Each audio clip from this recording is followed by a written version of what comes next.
Oi, minha linda turma, meus queridos e queridas amigas que fazem essa disciplina, que cursam generosamente conosco essa disciplina do direito ambiental para a educação ambiental.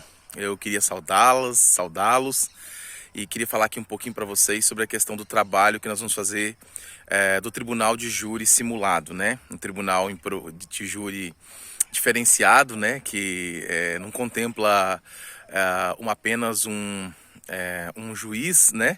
Mais um colegiado, né? De magistrados, né? Ele é um pouco diferente esse tribunal de júri. Enfim, tô há dias querendo gravar esse vídeo para vocês, mas como vocês sabem, deu uma tumultuada aí na vida, na correria, e eu não consegui gravar esse vídeo. Tô tendo que improvisar, inclusive. Inclusive eu ia gravar esse vídeo na sala de aula, escrevendo algumas coisas, mas não deu certo. Vamos lá então, né, gente? Vamos ao trabalho. Gente, é o seguinte, eu fiz algumas pequenas modificações no trabalho de vocês, mas não vai mudar em nada digamos assim, não vai mudar em nada o planejamento de vocês, tá bom? Não vai mudar assim, eu digo não vai mudar substantivamente, tá bom? Substancialmente. Vamos lá.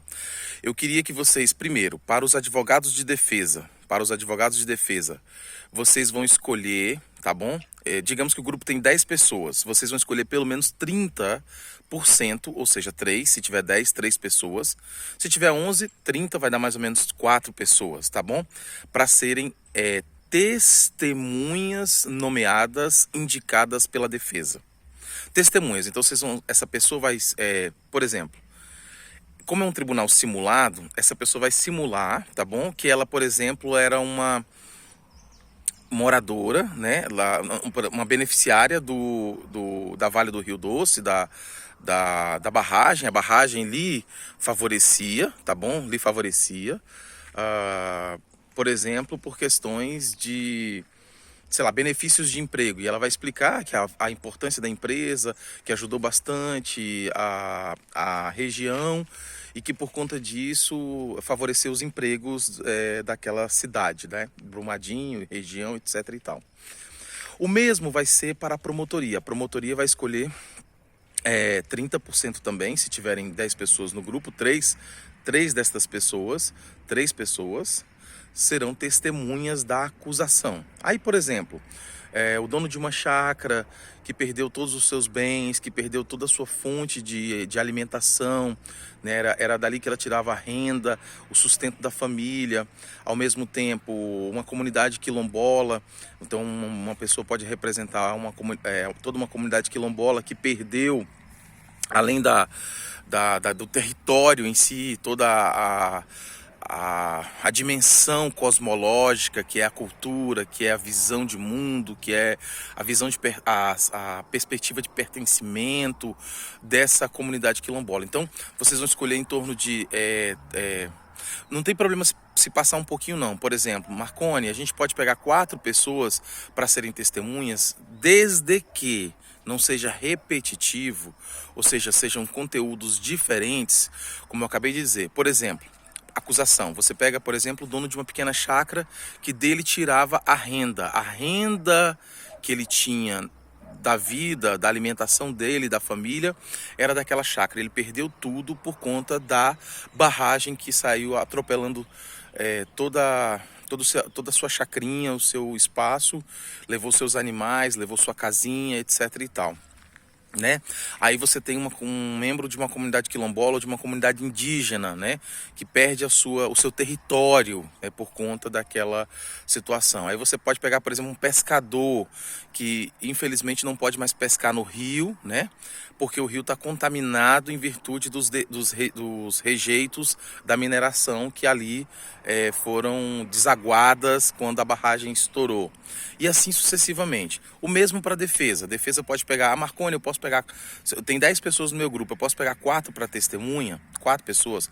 Pode, não tem problema, desde que, como eu disse, não se repitam as dimensões da argumentação, ou seja, um vai ser, por exemplo, uma mãe de família, um pai de família que dependia da Vale do Rio Doce ali para trabalhar, para poder tirar dali o seu sustento da família. Então defende a importância da empresa ali instalada e percebendo que ali não houve uma má-fé.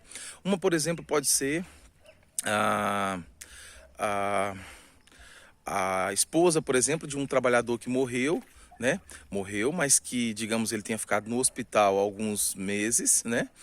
E ele mesmo dizia para ela, defendia de que a empresa não era culpada. Esse trabalhador morreu, mas mesmo assim, a esposa ouviu dele no hospital que a empresa não era culpada, que foi um acidente, que foi uma tragédia, etc e tal. Não sei se vocês estão me entendendo. Ou seja, você vai usar a sua criatividade para simular estas testemunhas, tá bom? Beleza? Então, beleza. Eu falei da acusação, que é a promotoria, e falei da defesa, né? Dos advogados de defesa. Vocês vão se dividir, subdividir o grupo de vocês, tá bom? Subdividir. Eu já ia esquecendo de uma coisa que é fundamental. Vocês já escolheram o coordenador do grupo, o representante do grupo, né? Não vamos chamar assim de presidente do grupo porque fica estranho, mas alguém que a gente possa fazer a interlocução e que vai coordenar os trabalhos, digamos assim, coordenar. Vocês já elegeram? Porque nós tínhamos combinado lá atrás que vocês iriam eleger uma pessoa para representar. Eu queria agora uma segunda pessoa.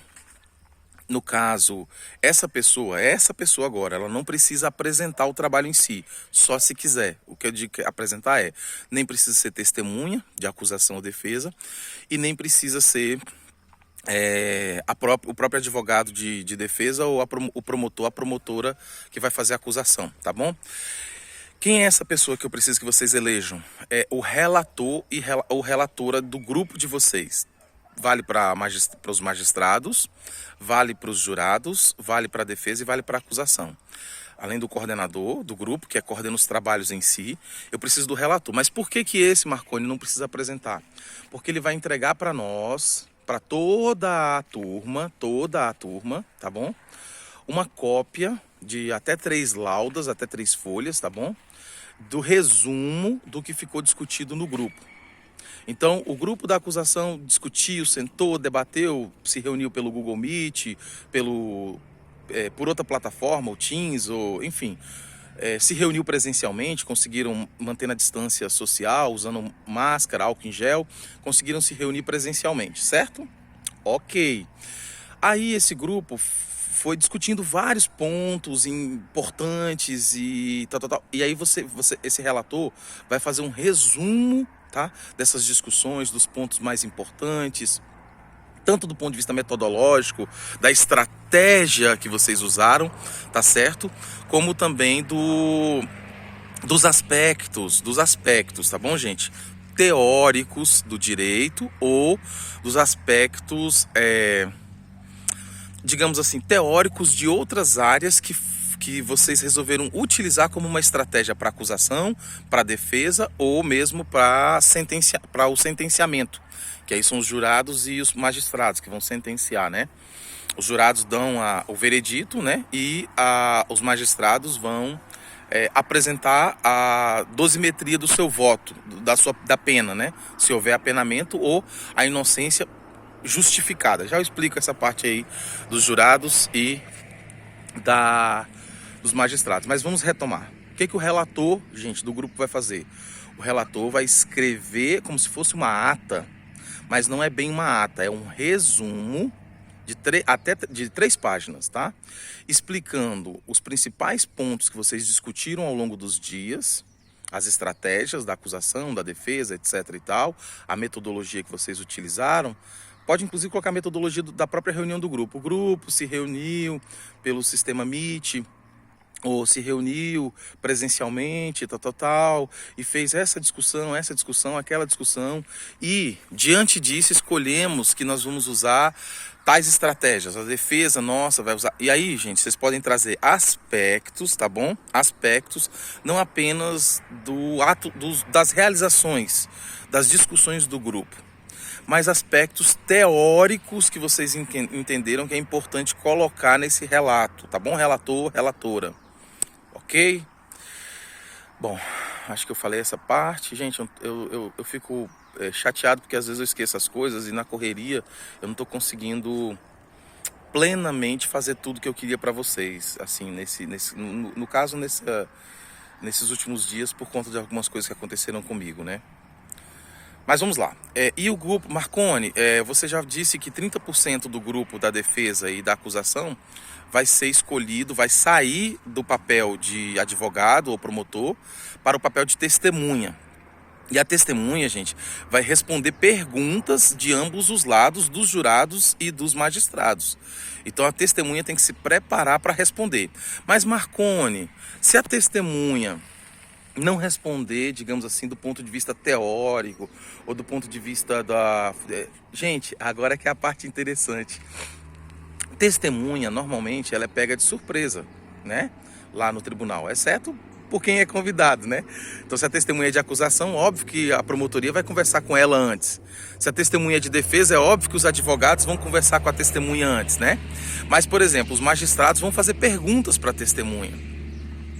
Os jurados vão fazer perguntas para a testemunha. Então, a testemunha tem que estar preparada para usar a criatividade e responder ou dizer que não sabe aquilo dali, mas ela tem que pelo menos se esforçar para responder. Então, a testemunha parece que é um trabalho tão simples, e é simples, mas não é vazio. Quando eu falo que é simples, é porque realmente é um trabalho simples, mas não é vazio. A testemunha não vai simplesmente dizer, não quero responder, ou então, não tenho condições de responder. Não, ela vai se esforçar para responder. Aí, realmente, não tendo resposta, ela se isenta, tá bom, gente? Então a testemunha vai fazer isso. Bom, então é isso. Os jurados vão fazer o quê? Agora vamos pro papel dos jurados. Vocês vão escolher, gente, tá bom? Aliás, vão escolher não. Vocês, além de apresentar de vocês o veredito, justificando o veredito, vocês vão escolher um grupo, também pode ser de 30% a 40%, que se destine exclusivamente a fazer perguntas para as testemunhas e para os próprios advogados. Tá bom? Então, neste caso, as testemunhas e os juízes, vão escolher 30% do grupo, tá bom? Para preparar perguntas para as testemunhas, para preparar perguntas para os advogados e para a acusação. Tá bom? Marconi, é um pouco atípico isso, né? É um pouco atípico. Na verdade, os jurados têm direito de perguntar. Só que não nessa perspectiva que eu estou apresentando aqui de 30%. É porque como é muita gente, eu percebi que vai ficar muito complicado se a gente não criar alguns instrumentos que facilitem essa relação, né? Essa, digamos, divisão do trabalho. Vamos pensar aqui em Karl Marx. A divisão do trabalho, tá bom, gente? A divisão do trabalho consiste nessa dimensão. Então, Marconi, explica um pouco melhor.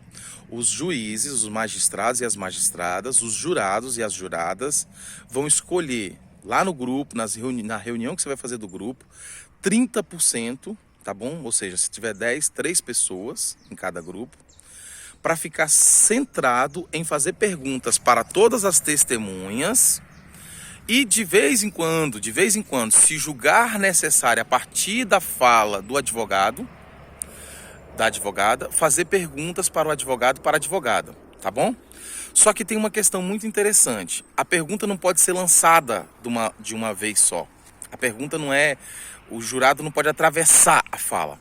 O jurado, a partir do término da fala daquele advogado, ele pede licença ao juiz, que é o coordenador o juiz que vai ser o coordenador dos juízes, vai ser o mesmo coordenador do grupo, tá bom? Então ele pede licença, ele se dirige, digamos que é o Marconi. Meritíssimo, Marconi, meritíssimo, eu queria fazer uma pergunta para o advogado de defesa que acabou de falar. Entendeu?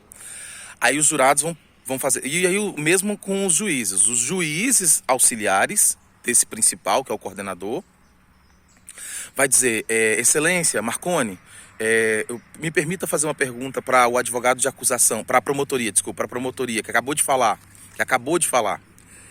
ou para a testemunha, eu quero fazer pergunta para a testemunha.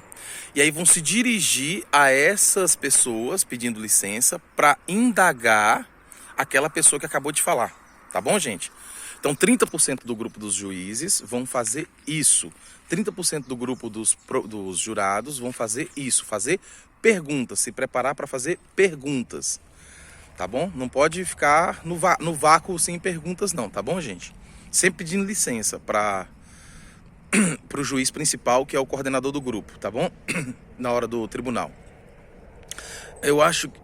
Desculpa, gente, tá começando a travar a fala, tá engasgando. Como vocês estão vendo, o vídeo tá um pouco longo, então eu vou parar por aqui, senão depois vocês não vão nem entender entender tudo que eu tenho que falar para vocês, explicar, tá bom?